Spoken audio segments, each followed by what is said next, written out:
ये तो मेरी बेटी है कि ये देखिए। दूसरा बोला भैया भगवान ने बहुत कृपा करी, मेरे को तो इतनी कृपा करी कि मेरे घर में भगवान ने 2 बेटे दे दिए, चिंता मुक्त हुआ।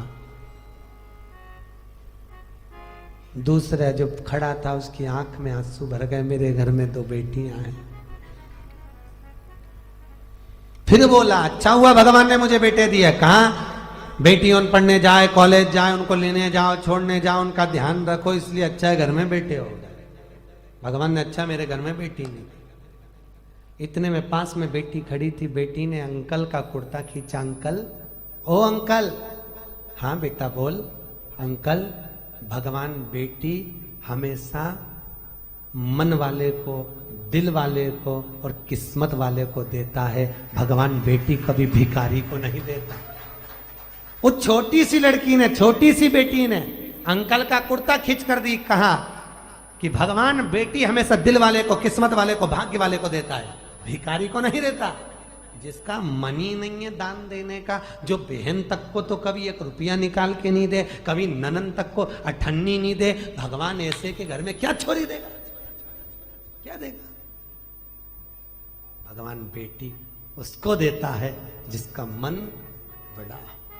बेटी आ रही है तो देव भाग्य से, और बेटी अपनी किस्मत। एक बार स्वामी विवेकानंद वैष्णो देवी की सीढ़ियां चढ़ रहे थे, एक किसान कंधे पर अपनी बेटी को लेकर जा रहा था, दूसरी बेटी का हाथ पकड़ के जा रहा था। स्वामी विवेकानंद ने कहा बाबा कहाँ जा रहे हो? ऊपर दर्शन करने। तुम्हारे को तुम्हारी बेटी का बोझा लग रहा होगा, लाओ मैं तुम्हारी बेटी को अपने कंधे पर बिठा लेता हूँ, ऊपर जगदम्बा के मंदिर में दे दूंगा, माँ देवी के मंदिर में दे दूंगा। इतने में किसान ने कहा स्वामी विवेकानंद जी, बेटी बाप के कंधे पर बोझा नहीं होती, बेटी जब तक कंधे पर रहती है तो बाप के बोझ को भी हल्का कर देती है, वो बेटियां हुआ करती है।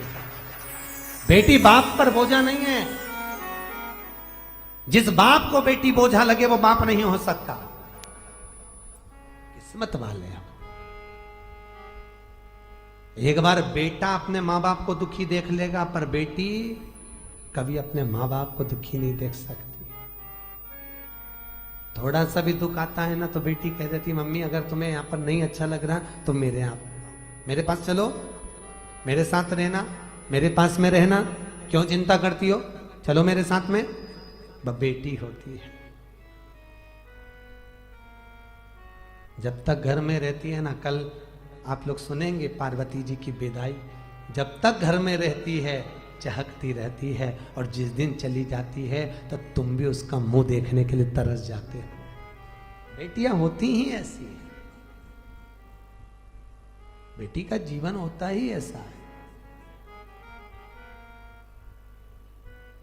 मायके में रहती है तो जब तक कुंवारी रहती है पिताजी के साथ में बैठकर भोजन करती है, बाप के लिए आगे आगे बढ़कर पिताजी थक के आए चाय ला कर दे देगी, जूस बना कर दे देगी, दूध ला कर दे देगी, पापा से पूछ लेगी पापा कुछ थके हुए लग रहे हो, बहुत काम रहता है, मत करा करो इतना, क्यों करते हो पापा, टाइम नहीं मिलता, थोड़ा सा तो घर में रहा करो।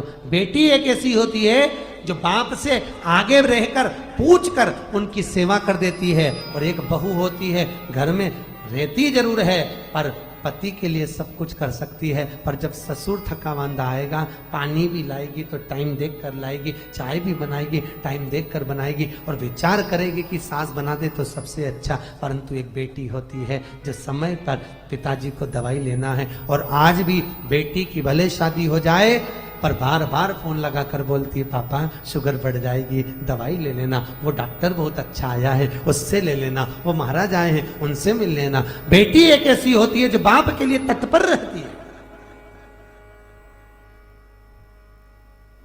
बाप के लिए तत्पर। और पर गांव में जब बेटियां बिहाती हैं, बहुत दूर गांव अगर बेटी को ब्याह दिया, बहुत दूर भेज दिया, तो बेटी भी तरस जाती है अपने माँ बाप से मिलने के लिए, परिवार से मिलने के लिए। और ऐसी कोई माँ नहीं जिसको मायके की याद नहीं आती हो। बूढ़ी से बूढ़ी को भी राखी पर, त्योहार पर, ऋषि पंचमी पर अपने मायके की याद आ जाती है, तो वो भी कह देती है तुम सब मायके चली जाओगी, घर में कोई तो रहे, एक काम करो पाकिट में 4 राखी रख दो, थोड़ी सी कंकु चावल रख दो, मेरे वीरा के लिए, मेरे भाई के लिए भेज दो, भले मैं नहीं जा सकती पर राखी रख के भेज देती।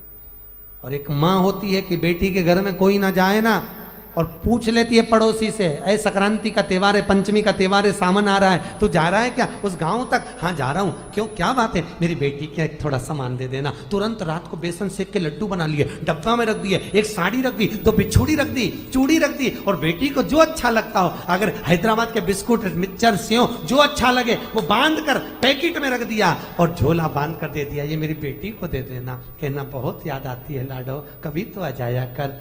बेटी को आवाज लगाकर बाप, पड़ोसी काका जब आवाज लगाता लाडो, ओ लाडो, बेटी दौड़ कर आती है, मेरे पास वाले अंकल आए हैं। क्या बात है अंकल? ये तेरी माँ ने भेजा है बेटा, तेरे पापा ने ला कर दिया था, ले।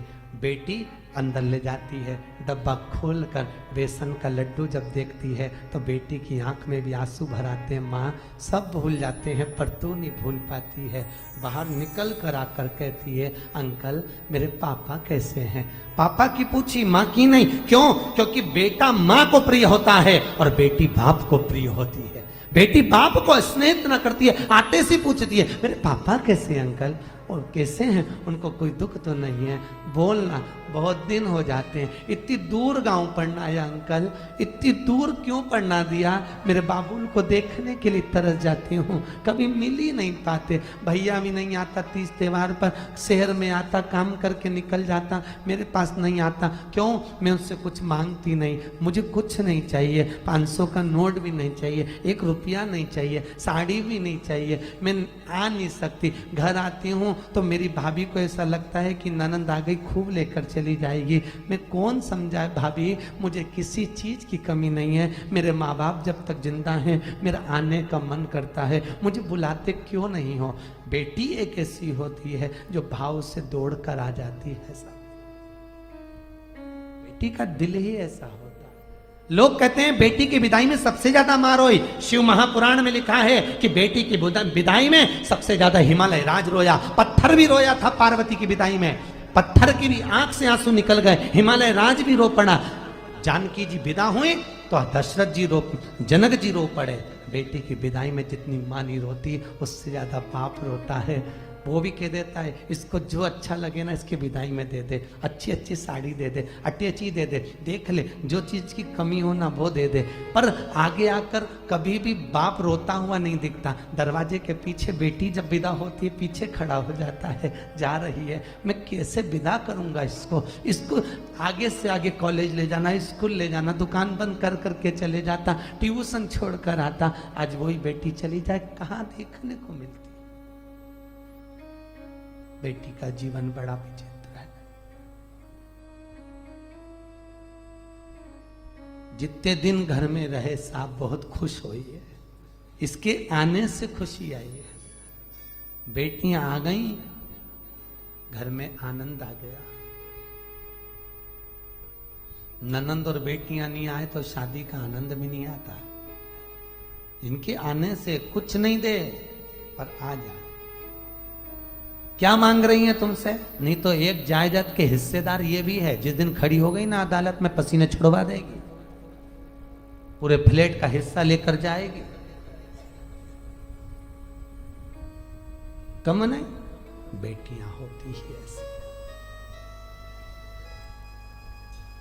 क्या मांगा तक्ष प्रजापति? हे जगदम्बा, हे जगत जननी, हे अम्बा, हे भवानी, मेरे घर में बेटी हो जाए। जगदम्बा खुद बोली, दुर्गा खुद बोली तुम्हारे घर में पहले से तो इतनी बेटियां, इतनी बेटी का करोगे क्या? जगदम्बा ने जब बोला, दक्ष प्रजापति कहते हैं जितने बेटों से सुख नहीं है साहब, बेटी का मुख देखकर सुख मिल जाता है, इसलिए मुझे बेटियां चाहिए। मेरे घर में ये जगजननी तुम प्रकट हो जाओ, ये मेरे घर में तुम आ जाओ। दक्ष प्रजापति ने जब कहा मां तुम मेरे घर में आ जाओ, तुम मेरी बेटी बन जाओ, मेरी बेटी अगर घर में होगी तो मुझे सुख मिलेगा, मुझे आनंद मिलेगा। बेटी को कितना भी दुख होता है ना तो भी बाबुल से कहती ही नहीं है पापा मेरे को दुख है। हमेशा जब भी आएगी प्रसन्न दिखेगी, घर में कितना भी दुख रहे तो भी आनंद में। बेटा कैसी है? पापा अच्छी हूं। बाबुल अच्छी हूं मैं, कोई तकलीफ नहीं? बाबा ठीक हूं मैं। अकेले में रो लेगी पर कह नहीं पाई।